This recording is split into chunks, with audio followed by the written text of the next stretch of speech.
In 1943, the heart of the German air defense system was the early warning and flak-predictor radar systems.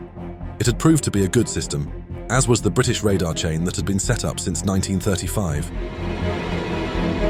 The Germans knew, however, that strips of metal foil could blind the radar sets, and they were reluctant to use this against the enemy, lest the enemy employ the same strategy against them.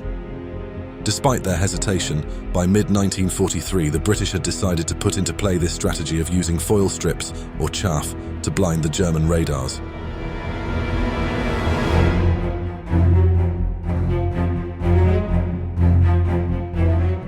The system was called Window, and it would be used for the first time on July 24, 1943, in a bombing raid over Hamburg, in what would become a devastating blow to this major German city. This would be Operation Gomorrah.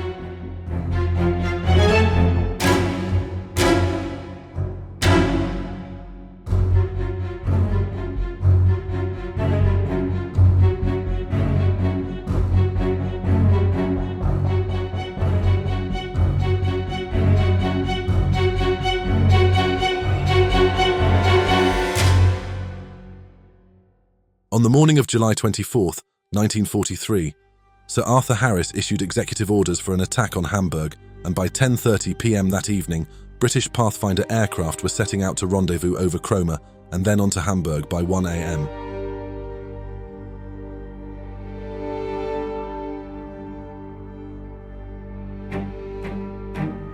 At 19 minutes after midnight on the 25th, air danger alerts were sent out across Hamburg to hospitals, industry and government departments, and again 5 minutes later. Bomber formations were still far out to sea, but the German early warning stations on the coast had picked them up.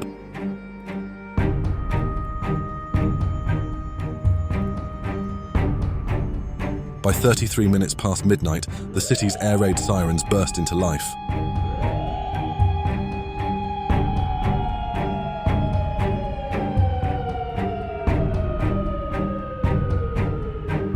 "20 blind marker aircraft of the Pathfinder force were leading the 791-strong force of bombers into Hamburg.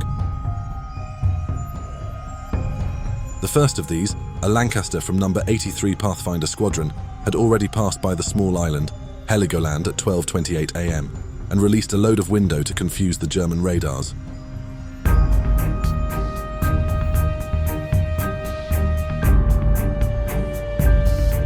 Navigating into Hamburg using their H2S radars, the Pathfinders were over Hamburg city by 12:50 a.m.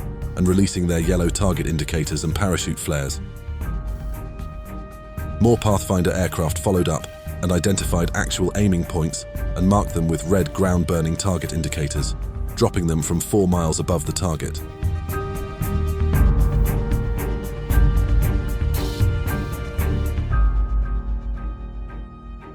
As more aircraft flew into the area heading toward Hamburg, more window was dropped, and the accumulating clouds of foil in the air started to blind the German radar system, and the flak batteries would have to fire blind.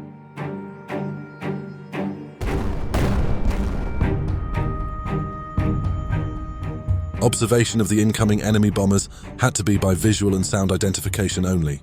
The cathode ray tubes of the radar stations were flickering and clouded by the released chaff, and completely useless. A few minutes before 1 a.m., the red target indicators had been dropped, some falling short, some a few miles off target to the southeast, the northwest, the northeast, or the west. These were typical margins of error at the time, given the inexact targeting systems and the fact that the flares were being dropped from 4 miles above the targets.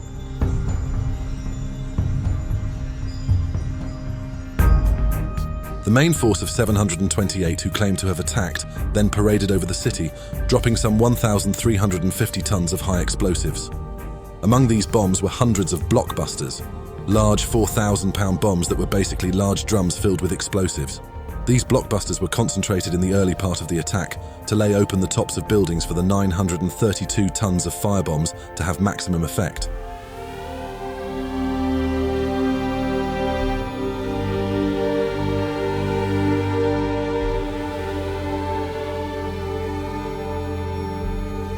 The night was very hot, low humidity, and had followed an unusually hot and dry July for Europe. There was a hot and dry breeze coming off the plains of western and central Germany, It was the ideal scenario for an incendiary attack on the city, and the fires burned fiercely. The districts of Hoherluft, Elmsbüttel, Altona, and the inner city were devastated.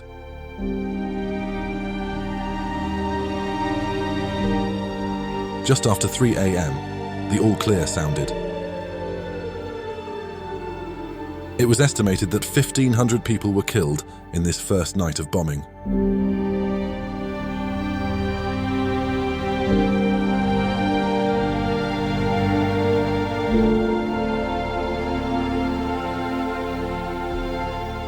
The British had lost only 12 bombers out of the 791 dispatched on the mission. This was due to the enormous success of the window that blinded the German radar. It was clear that window worked and would, from this point on, be instrumental in effective bombing raids. As a result of this bombing of Hamburg and the radar disruption created by window, the German leadership were in a panic. There was a good chance the British would be back the following night, and they needed a strategy, given the radar system may again be thrown into disarray.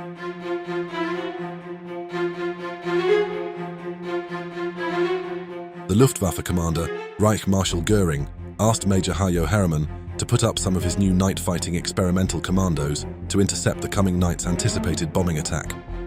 These fighters, dubbed wild boar units, would not require guidance from radar ground stations, but simply use the individual pilot's vision and judgment during the interception.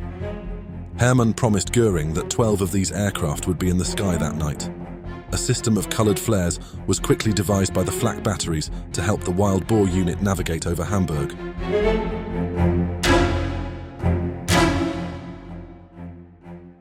The US 8th Air Force, based in Britain, conducted a lighter daytime raid on the city with 235 of their B-17F bombers. That night of the 25th to 26th, only a few mosquitoes dropped 2 high-explosive bombs on the city, which sent 1.5 million people into their shelters for half an hour. There was no anticipated mass bombing raid over Hamburg that night. The main attack was much further south, on the city of Essen. The 8th Air Force were back during the day of the 26th with yet another daytime raid, targeting key factories and shipyards. On the night of the 27th to 28th, a large bombing force was once again heading toward Hamburg.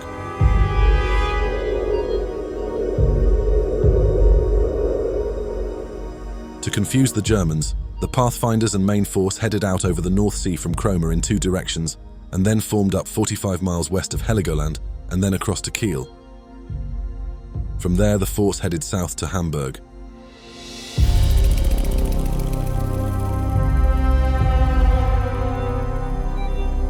At 12:55 a.m. on the 28th, the 25 Pathfinders released their yellow target indicators over the city based on their H-2S radars, with a concentration in some of Hamburg's most densely populated areas.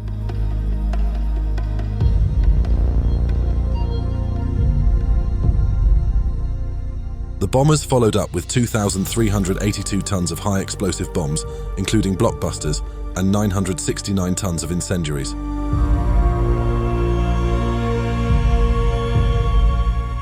The city was a powder keg, and fires quickly spread through the city. By 1:40 a.m., a firestorm had begun due to the hot, windy conditions meteorologists ominously called a hot air chimney over the city. A literal tornado of rising hot air sucked in everything around it into a searing inferno of hurricane-speed winds and soaring temperatures up to 800 degrees Celsius. This firestorm engulfed 8.5 square miles, 22 square kilometers, of densely populated inner-city blocks. Ben Witter, a Hamburg journalist, gave the following eyewitness account of the raid. I saw people running away. They were burning like torches, and our car was jolting over dead people. Because of the heat, the bodies had shrunk and we thought they were children, but they were adults. This attack was concentrated on an area where many working men lived, but which also contained a lot of factories. The whole area was crossed by canals and most of the people tried to leap down into them, but the water was on fire. Within an hour, the districts of Rothenburgsort, Hammerbrook, Borgfelde and Southam were completely devastated. Tens of thousands of civilians died in the inferno. All surviving non-essential civilians were told to leave the city, and 900,000 people fled from the city centre. following night of the 28th to 29th, 777 Lancasters, Halifaxes, Stirlings and Wellingtons were dispatched to bomb Hamburg once again. By this time, there was a growing rate of aborted sorties and losses of aircraft, despite the successful use of window to hamper German radar. This night, 78 crews would abort, and the Luftwaffe wild boar fighters would take out 18 of the 28 bombers destroyed that night. The raid, once again, was a devastating blow to the city, but with a much lower loss of life due to the mass evacuation the day before. There was another raid on the night of August 2nd to 3rd under more adverse weather conditions. In total, Operation Gomorrah had dispatched 3,095 sorties, a little under half being Lancasters, dropping almost 8,600 tons of bombs, nearly half of them incendiaries. 87 RAF and 21 US bombers were lost during the operation, 800 German military personnel were killed in the attacks, and around 46,000 civilians died. Half of Hamburg city was destroyed, 580 factories were wiped out. However, the U-boat yards did not receive significant damage, and the Klockner aero engine plant was never hit. The wild boar strategy proved successful in contrast to previous and rather restrictive systems for Luftwaffe fighters. Giving fighters free range to engage bombers with a lot more autonomy from ground directives and in conjunction with pre-arranged anti-aircraft altitude limits gave pilots the freedom they needed to engage the enemy effectively. Bomber Command's Berlin raids at the end of August 1943 would see a dramatic increase in losses, primarily due to the Luftwaffe's new freelance-style night fighter tactics. The Battle of Hamburg was, for the most part, designed to demoralize the enemy. It is debatable as to how effective this strategy was, and if it had any real impact on shortening the war at all. The U-boat shipyards were lightly damaged, but the main hindrance in returning to full operation was the death of many workers during the firestorm on the morning of the 28th of July, 1943.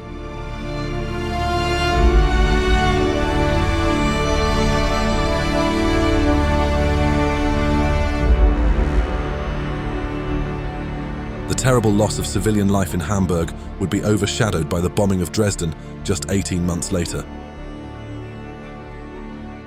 In the meantime, the Allies and the Axis would rapidly evolve their offensive and defensive strategies in an incredible display of ingenuity, heroism, insanity, and loss of life.